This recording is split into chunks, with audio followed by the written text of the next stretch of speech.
अस्सलामुअलैकुम नाज़रीन, धरती टीवी में भलीकार मां आहिया मंजर अज़ीज़ सब खां पहिरियां शामिल कंदासीं हिन वक्त जूं हेडलाइंस।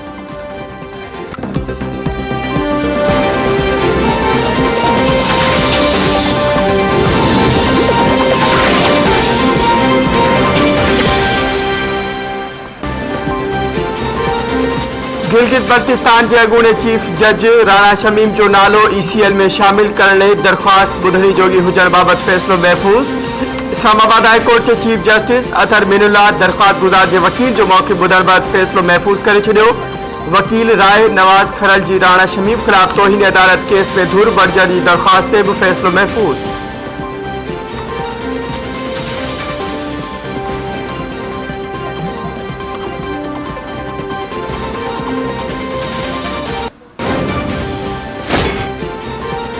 क़ौमी सलामती जे पार्लियामानी कमेटी जो इजलास अॼु थींदो। वज़ीर आज़म जो सलाहकार मोईद यूसुफ क़ौमी सलामती बाबति पॉलिसी पेश कंदो।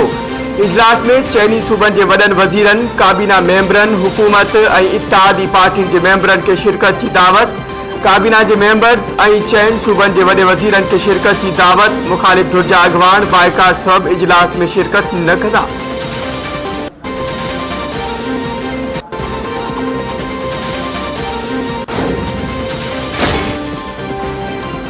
PDM जो सरबराही इजलास अॼु थींदो। मौलाना फज़लुर रहमान जी सदारत हेठि घुरायल इजलास में स्टेयरिंग कमेटी जी सिफ़ारिशनि ते मंज़ूरी ॾिनी वेंदी। गुज़िरियल ॾींहुं PDM जी स्टेयरिंग कमेटी हुकूमत मुख़ालिफ़ तहरीक में लॉन्ग मार्च ऐं इस्तीफ़ाउनि बाबति सिफ़ारिशूं तयारु कयूं हुयूं।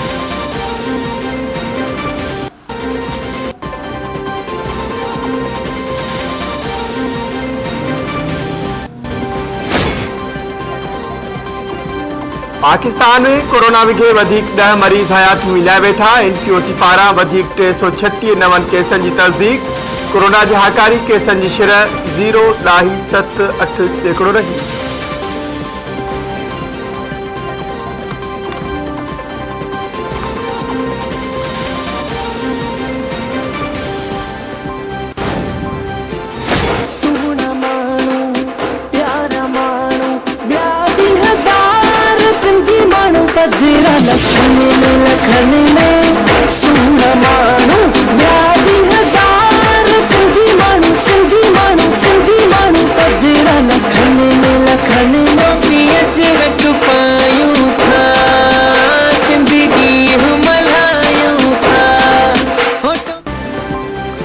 कदीम सकाफत का मोहब्बत, कराची का कश्मीर ताईं जशन। धरती टीवी ऐं रोज़ानी सोब जे सॾ ते समूरी सिंध सकाफत जे इंडलठी रंगनि में रंगजी वई।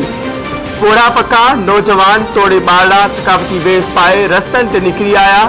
झुमरियूं, धरती सां भरपूर प्यार ऐं पाबोह जो इज़हार। सिंध जी तरक़ी ऐं ख़ुशहाली लाइ इल्म खे हथी वठाइण जा वचन।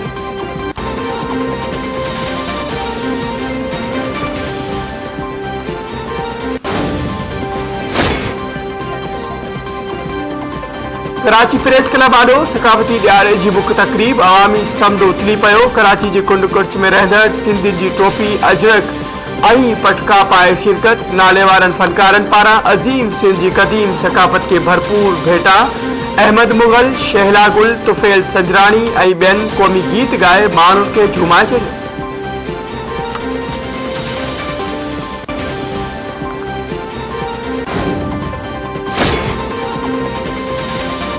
सकाफती ॾियारे ते हैदराबाद, सखर, मीरपुर ख़ास, लाड़काने ऐं नवाबशाह में सकाफती तक़रीबूं। नंढनि वॾनि शहरनि में सकाफती ॾींहुं ईद जिया मल्हायो वियो। सकाफती वेस वॻा पाए मेड़ाका ऐं रैलियूं, क़ौमी गीतनि जी गूंजार, हिक ॿिए खे क़ौमी काज जूं वाधायूं। हर पासे ईद जहिड़ा मंज़र।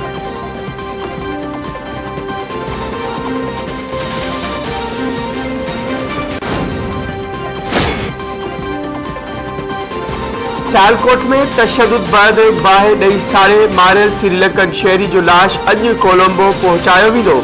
मर्द श्रीलंका उमाणण लाइ एयरपोर्ट मुंतक़िल।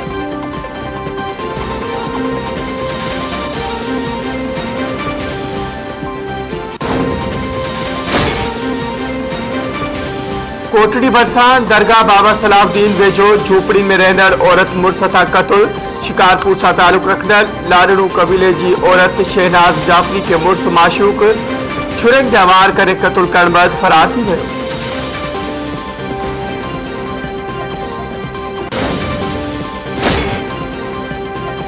खानपुर महर भरसा परणियल औरत कारे तोहमत मणे क़त्ल। पीर बरीवार इलाइक़े गोठ घर पंहिंजा में जवाबदार क्लाशनकोफ जो बस टणी पंहिंजी भेण मिठा के क़त्ल करे छॾियो।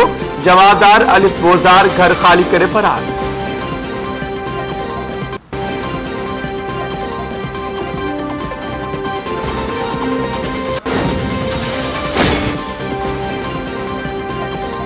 मेरठ के कचेवार इलाके में शादी तकरीब दौरान खुशी में फायरिंग गोली लगण सबब नौजवान मारिजी वियो। कोट गुलाब चांडियो में खुशी में कयल फायरिंग दौरान गोली लगण सबब सफदर चांडियो सख्त जख्मी थी पियो, जंहिंखे तालके अस्पताल न्यो पियो वियो त रस्ते में फौत थी वियो। शादी जो खुशियूं मातम में तब्दील।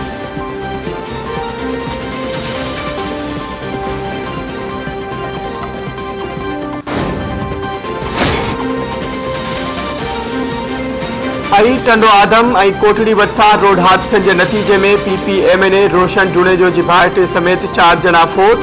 टंडो आदम झोल रोड वट कार ट्रालर से टकराइजी वही। हादसे में जवाद जुणेजो मौके से फौत थी वियो। संदसि दोस्त के गड़ती जोगी हालत में खानगी अस्पताल न्यो वियो, जिते विकियो वरिया भी दम ॾेई छॾियो। कोटड़ी वेझो ट्रक जो रिक्शा की टक्कर। पुलिस एहलकार रफीक समेत 2 जना फोत। लाश अस्पताल में